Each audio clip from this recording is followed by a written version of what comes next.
Bitcoin is a software network engineered to host a safe haven asset.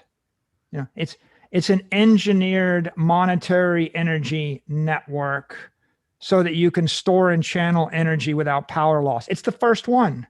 It's the first successful one. I mean, people tried it before, I guess. It's the first successful one. If you define success as capturing $100 billion worth of monetary energy in it. And in that regard, it's a thing of beauty, but it's an engineering breakthrough.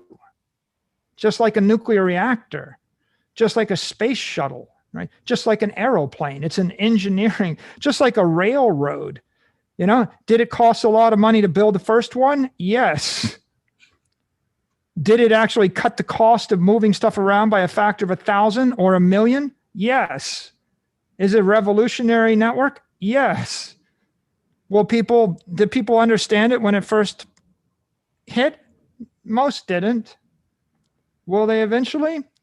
I think so.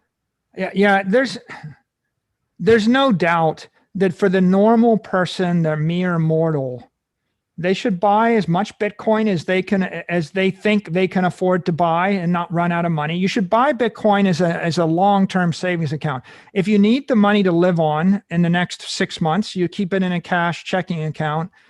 And Bitcoin's like a treasury for a rainy day. And you hold it and you don't screw around with it. Like screwing around with it, chasing after the. If I thought I was going to get a 40% yield, then risking it all to get 4% more. And by the way, that's for a normal person. Let's take a big corporation. It's not that different. If I have 500 million in Bitcoin, should I risk it all in order to make a 5% yield? The reason I got it is because I thought I was going to get much more than that by hodling it, right? And the problem with trying to generate yield is also the tax code is very hostile. So you go and you make all these trades, and if you lose all your, if the trade's a losing trade, you lose it all. And if the trade's a winning trade, you have to pay 40% of the win to the government, or 50%. If you're in California, I'm not even going to ask you what it is in California. I don't know why people could even live in California right now, at the rate that these taxes are going to. But I mean, you're going to risk all your money. And if you win, you're going to give half of it to New York or California. And if you lose, you're going to lose it all. Or you could have done nothing, taken no risk. And if Bitcoin trades up by 20%, there's no tax. And if it trades up by 100%, there's no tax. And if it trades up by whatever, there's no tax, because there's not going to be a tax until you actually sell it. And of course, the logical thing to do if you're an investor is you hold it forever. And then eventually, if you need cash, you borrow against it. I'm not talking like 80% margin loans borrow against it. I'm saying that when you have $1 million worth of Bitcoin, you borrow 50,000 against it, or 25,000 against it. And when you have 10 million worth of Bitcoin, you borrow 200,000 against it, or 400,000. And as long as you've got a loan to value that's south of 20%, even the most onerous Bitcoiners are like, well, you might get an 80% drawdown. Right. Okay, well, don't borrow more than 20% against it, and you'll be ready for the 80% drawdown. Because the opportunities for Kraken are going to be, you form a bank, you're holding custody, you either extend people loans, or you give them a chance, you give them a account that might give them yield, or you might give them loans, or you just give them the loan, right? The market will determine what people want. And of course, if you said, I'll give you a loan to value of 20% and the interest rate is 4%, I might like that better than a loan to value of 80% and the interest rate is 8%. Right? So depending upon what kind of loan and how much risk, and maybe if I said, if you want the money overnight, it's going to be 5%, but if you want to lock in the loan for a year, it's going to be 4%. And if you want to take a loan for a decade, a mortgage, it's 3%. And and how that works out, there's a lot of competition between the various banks and providers. The market will have an opinion. different people have different sources of funds and cost of funds, and I look forward to seeing the entire Bitcoin cyber economy grow. Right, it's a lot of work to be done. I mean, you got to work through the regulatory issues, and you got to work through the risk issues. You're going to work through the execution issues, and that's what keeps it exciting. But my advice to anybody looking to be in this business or make investments is figure out what your assets are and figure out what your talent is. And instead of like complaining and bitching and moaning that PayPal doesn't give custody, do it yourself. Right? Everything that you think is really critical that isn't being met by some other entity, if it's really that important, you ought to be able to go do it yourself and start your own company. And if nobody wants to buy from you, maybe it wasn't that important after all. And you'll find out. Welcome to the world of the marketplace where you've got your ideas and the market's got its ideas. You have to have humility and stoicism.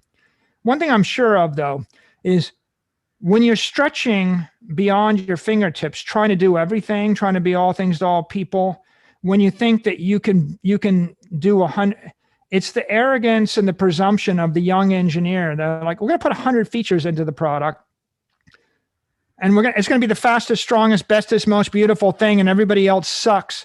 And they sit there like, well, PayPal sucks, and Square Cash sucks, and all these other guys suck, and Bitcoin sucks because my blockchain is better, and I've got a million other things. You just don't know what you don't know, right? The only reason you haven't failed yet is because you haven't rolled it out yet. And so as soon as you do it, and then you realize that it breaks and it's fragile and has attack vectors and it gets hacked and it's too slow and it's a dog and people can't run it on their device, and you spend 1 million years and you built the best thing ever, and then PayPal's got 100 million people to use something with 1% of your features, then you're going to realize that there are other things that are more important in the market than just having a lot of ideas or having the best plan. I think everybody in the economy has got to decide where they want to focus their energies. And Bitcoin is an economy. It's a cyber economy. Once upon a time, America was this great capitalist nation, land of the free and capitalist, and everybody doing business in the quest for the almighty, worshiping the almighty dollar, right? That's America, the Warren Buffett America, right?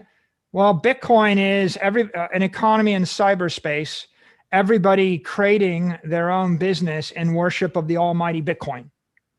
Okay, so the difference being, at least Bitcoin is a conservative energy, and the dollar has got a leak in it, right?